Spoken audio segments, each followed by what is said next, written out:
Hello friends, नमस्कार and welcome to समाधान। साथी, उम्मीद है कि आप सब अच्छे होंगे और स्टडी भी आपके अच्छे से चल रही होगी। बिहार में साथियों, आरक्षण का मुद्दा आजकल ऐसे हो गया है, एक मुद्दा बिहार सरकार का अभी सुलझता ही नहीं है तब तक दूसरा मुद्दा आ जाता है और आरक्षण को लेकर के चारों तरफ से घिर चुकी है बिहार सरकार। यहाँ पे एक और झटका लगा है बिहार सरकार को, और यहाँ पे अब बिहार सरकार स्वर्ण आरक्षण पर पटना हाई कोर्ट में घिर चुकी है। कल ही इसमें जो जजमेंट आया है, अभी उसमें सुनवाई होगी आगे। बिहार सरकार से जवाब भी मांगा गया है। उन सभी मुद्दों को हम लोग यहाँ पे देखेंगे। आप सबको पता है कि सबसे पहले पटना हाई कोर्ट से जो बिहार सरकार का 65+10% जो आरक्षण था उसको निरस्त कर दिया गया, और निरस्त करने के बाद बिहार सरकार ने कहा कि हम सुप्रीम कोर्ट का रुख करेंगे। लेकिन सुप्रीम कोर्ट पहुंचने से पहले ही सुप्रीम कोर्ट से बिहार सरकार को एक बड़ा झटका तब लग जाता है जब बिहार सरकार को तांती तत्व मामला में झटका लगता है।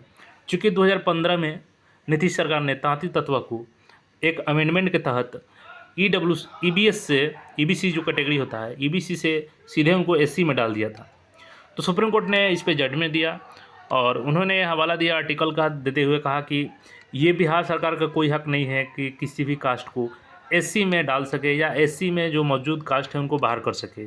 ये सिर्फ और सिर्फ संसद का अधिकार है और बिहार सरकार ऐसा लगता है कि संविधान के साथ खिलवाड़ कर रही है, क्योंकि जो मर्जी वही कर दे रही है। तो इस पे बहुत बड़ा झटका लगा था। उसके बाद जब बिहार सरकार की तरफ से सुनवाई चालू हुआ, जो 65% रिजर्वेशन है एससी में, तो बिहार सरकार ने अपनी दलीलें दी और वहाँ पे कहा कि जो पटना हाई कोर्ट का ऑर्डर है उसको निरस्त कर दिया जाए सर, ताकि जो हमारी ऑन गोइंग वैकेंसी है उसको हम लोग कंप्लीट कर सके और जो आने वाली भर्ती है उसको नए रिजर्वेशन पॉलिसी के तहत कर सके। तो सुप्रीम कोर्ट ने सीधे खारिज कर दिया उनके बातों को और बोला कि नहीं, हम आपके एसएलपी को एक्सेप्ट तो कर लेंगे और इस पर कंटिन्यूस अब हियरिंग चलेगी, लेकिन जो पटना हाई कोर्ट का ऑर्डर है फ़िलहाल वही रहेगा, उसको हम निरस्त नहीं कर सकते हैं। आगे जो सुनवाई होगी उसके आधार पर जो भी फैसला होगा, क्योंकि आरक्षण एक संवेदनशील मुद्दा है। और इसी को देखते हुए सुप्रीम कोर्ट ने फ़िलहाल उस फैसले पर रोक लगाने से इनकार कर दिया और बोला कि अगली जो सुनवाई है आपकी 10 सितंबर को होगी।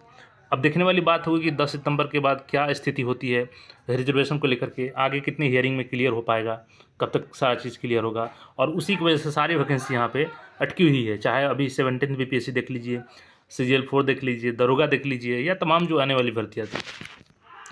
उसके बाद देखेंगे तो कल यहाँ पे सुनवाई हुआ और ईडब्ल्यूएस को लेकर के फिर से एक बार घिर चुकी है बिहार सरकार पटना हाई कोर्ट में।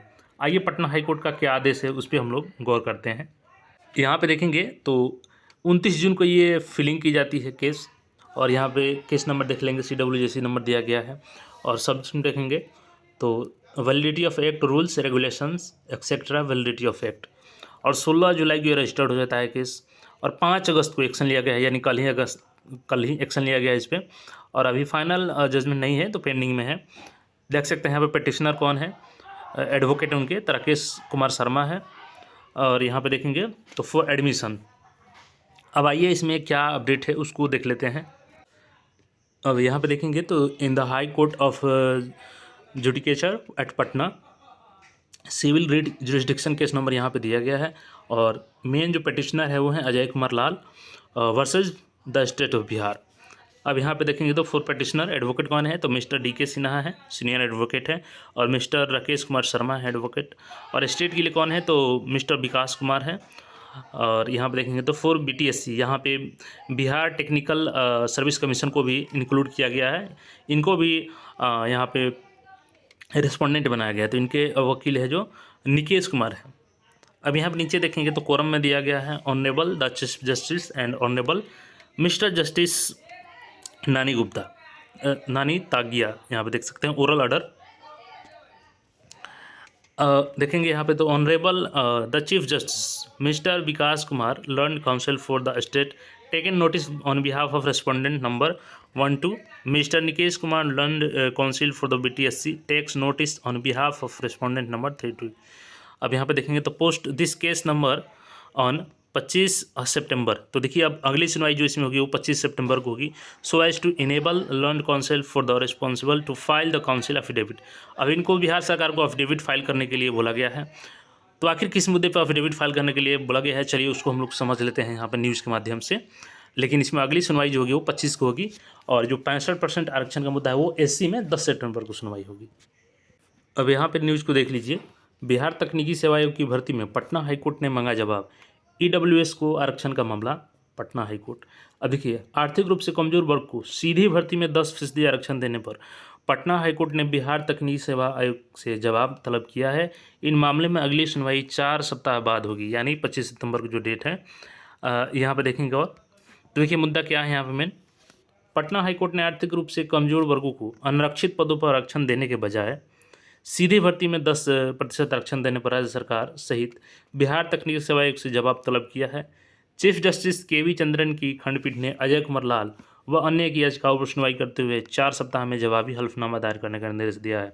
अब बिहार सरकार के यहाँ पर एफिडेविट देना होगा अपने तर्क में। सीधी भर्ती में आरक्षण का मामला देखिए, आवेदकों की ओर से वरीय अधिवक्ता डीके सिन्हा ने कोर्ट को बताया कि राज्य सरकार अनारक्षित उम्मीदवारों के लिए उपलब्ध पदों पर आरक्षण देने के बजाय सीधी भर्ती में 10% आरक्षण दे रही है, जबकि आर्थिक रूप से कमजोर वर्ग को 10% आरक्षण देने का कानून है। आगे इसमें देखेंगे तो सरकार के नियम 4 को चुनौती दी गई है। आवेदक के अधिवक्ता ने कोर्ट को बताया कि राज्य सरकार इन्हें आरक्षण देने के बजाय सीधी भर्ती में 10% आरक्षण दे रही है। उन्होंने सरकार के नियम 4 को चुनौती देते हुए कहा कि जब 10% आरक्षण देना है तो फिर कोई कैसे सीधी भर्ती में आरक्षण दे सकता है। उन्होंने इस नियम को निरस्त करने की मांग कोर्ट से की। वही सरकार की ओर से आवेदकों की ओर से पेश दलील को नामंजूर करते हुए कहा गया कि सरकार आर्थिक रूप से कमजोर वर्गों को सीधी भर्ती में 10% आरक्षण दे रही है। अब आगे इसमें देखेंगे तो नीचे यहाँ पे देखिए ईडब्ल्यूएस का मामला। देखिए, अब उनका कहना था कि ईडब्ल्यूएस के उम्मीदवार जो अपने गुणवत्ता के आधार पर चुने जाते हैं उनकी गणना सीधी भर्ती कोटि में की जाएगी। गौरतलब है कि सरकार रिक्तियों और शैक्षणिक संस्थानों में प्रवेश में आरक्षण नियम पर 2019 पदों में रिक्तियों और शैक्षणिक संस्थानों में आर्थिक रूप से कमजोर वर्गों में प्रवेश के लिए घोषणा की है और 10% आरक्षण को ईडब्ल्यूएस को आरक्षण तो जो संविधान का आर्टिकल 16(6), 16 और 16(4)(a) के तहत आर्थिक रूप से कमजोर वर्ग को 10% का आरक्षण दिया जाता है। तो इसी मुद्दे पे यही है जो ये मुद्दा है कि आपका जो ईडब्ल्यूएस का अभ्यर्थी है उनकी गणना यहाँ पे अगर वो अपने गुणवत्ता के आधार पर चुने जाते हैं तो उनकी कैटेगरी गणना जनरल में होनी चाहिए और जनरल में होगी। और बिहार सरकार के इस पर क्या तर्क है, क्या बिहार सरकार ने इस रूल का पालन किया है, अगर की होगी तो वो अपना एफिडेविट में वो 25 तारीख को जो सुनवाई है उस दिन उनको अवेलेबल रहना होगा। तो उस दिन देखना होगा क्या अपडेट इस पर आता है। लेकिन फिलहाल एक एक करके लगभग आरक्षण के जो भी मुद्दे हैं उस पर बिहार सरकार चारों तरफ से घिरती हुई नज़र आ रही है। और यहाँ पे देखना होगा कि आगे फैसला क्या होता है। एससी का फैसला भी 10 को उसमें सुनवाई में क्या निर्णय मिलता है, आगे कितना सुनवाई में क्लियर हो पाएगा, ये देखने वाली बात होगी। बाकी इस पर आपका क्या सोचना है कमेंट करके बताएं और चैनल पर नए हैं तो चैनल को सब्सक्राइब कर लें। फिर मिलेंगे नए अपडेट में। धन्यवाद।